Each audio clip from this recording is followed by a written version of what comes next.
सर्वप्रथम प्रभाग क्रमांक 13 मधील सर्व जनतेचं मी खूप खूप आभार व्यक्त करतो की त्यांनी जो विश्वास शिवसेना पक्षावर माननीय एकनाथजी शिंदे साहेबांवर जो विश्वास ठेवला आणि त्या विश्वासामुळेच आणि 13 नंबरची जी जनता आहे, कार्यकर्ते आहेत, या सर्वांच्या मेहनतीमुळे माननीय प्रकाशजी पाटील साहेब यांच्या देखील मेहनतीमुळे या प्रभागामध्ये चांगल्या प्रकारचं यश आलेलं आहे।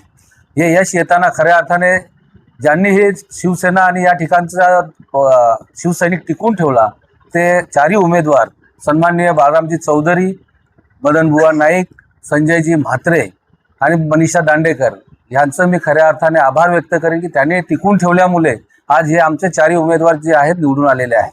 खऱ्या अर्थाने या ठिकाणच्या सर्व कार्यकर्त्यांनी खूप मेहनत केलेली आहे।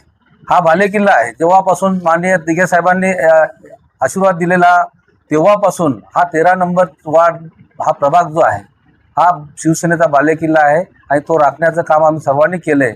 परंतु काही समाजकंटक लोक असतात की त्यांनी ह्या इलेक्शनला गालबोट लावण्याचा प्रयत्न केला। खऱ्या अर्थाने 13 नंबर प्रभागामध्ये इथे अपोजिशनच नाही असं आम्ही असं समजतोय, कारण अपोजिशन असण्याचं कारणच नाही, कारण सगळ्यांचं काम चांगलं आहे। परंतु तरी देखील नाहक बदनामी करण्याचं काम केलं। काही व्हिडिओ काल प्रसारित करण्यात आल्या की बोगस मतदार वगैरे वगैरे। खरं तर ज्यांचा मतदार यादीमध्ये नाव असतं, ज्यांच्याकडे प्रूफ असतो, त्या सर्वांना मतदान करण्याचा अधिकार असतो। आम्ही देखील त्यांच्या काही मुली बाहेरून आल्या होत्या, त्या आमच्या गावच्याच मुली आहेत। आम्ही त्यांच्यावर ऑब्जेक्शन घेतले नाही किंवा त्यांचे व्हिडिओ आम्ही टाकले नाही, कारण आम्हाला ते संस्कारच नाही, आमच्या पक्षाचे ते संस्कार नाहीत, आमच्या सर्वांचे ते संस्कार नाहीत की कुणाला बदनामी करायची, कुणाविषयी अशा पद्धतीने व्हिडिओ व्हायरल करायच्या। परंतु हे जे काही लोक आहेत, जिथे जाणार तिथे मोबाईल पुढे करून व्हिडिओ करणारे प्रसारित करून गावचं नाव खराब करण्याचं काम ज्या लोकांनी केलंय, माझं त्यांना आव्हान आहे की तुम्ही हे तर केलंय, आम्ही तुमच्या मुलींबद्दल जर केलं असतं तर अशाच प्रकारे बदनामी त्यांची देखील झाली असती। परंतु ते संस्कार नसल्यामुळे निवडणूक ही फक्त निवडणुकीपुरताच लढली पाहिजे, परंतु कायमचं वैर किंवा कायमचं दुश्मनी असल्यासारखे कधीही लढू नये। आणि शिवसेना ही नेहमी खेलीमेलीच्या वातावरणातच निवडणूक लढते आणि तशा प्रकारे निवडणूक लढून जिंकत असते। प्रभाग 13च नाही तर आता बाकीच्या ठिकाणी देखील आम्ही चांगल्या प्रकारे लढलो। काही ठिकाणी जरी पराभव झाला असला तरी आम्ही जे लढलोय ते चांगल्या पद्धतीने लढलोय। खरं ते 10-12 दिवसाच्या कालावधीत संजय प्रभाग क्रमांक 9 मधून लढला आणि त्या ठिकाणी जी मतं आम्हाला अपेक्षित होती त्यापेक्षा चांगली मतं आम्हाला मिळालेली आहेत। म्हणजे 6,500 मतं 12 दिवसात आम्ही त्या ठिकाणी मिळवू शकलो। परंतु तिथलं जे गणित आहे थोडंसं समीकरण वेगळं असल्यामुळे आम्ही त्या ठिकाणी जिंकू शकलो नाही। परंतु जी लढत दिली आणि त्या ठिकाणी जो मतदार जो आहे तो मतदार शिवसेनेच्या बाजूने करण्याचा जो प्रयत्न झाला, मी त्याचं देखील खूप खूप त्या ठिकाणी अभिनंदन करतो। तिथल्या कार्यकर्त्यांचं, त्या प्रभागामध्ये असलेले पदाधिकाऱ्यांचं मनापासून अभिनंदन करतो, त्यांना देखील शुभेच्छा देतो।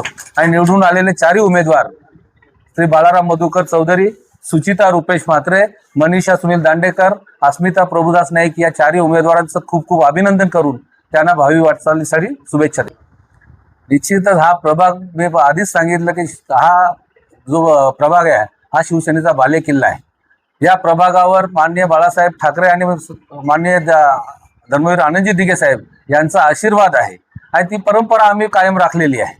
आणि या ठिकाणी चारही जो पॅनल आहे, चारही पॅनलची एकजूट चांगल्या प्रकारे झाली।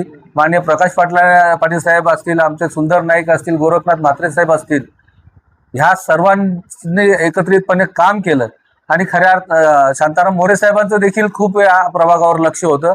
आणि मी आधीच सांगितलं की ह्या अगोदरचा जो पॅनल होता, संजय म्हात्रे, बाळाराम चौधरी साहेब आणि मनीषा दांडेकर आणि मदनबुवा नाईक साहेब, अस्मिता प्रभुदास नाईक, हाच पॅनल होता।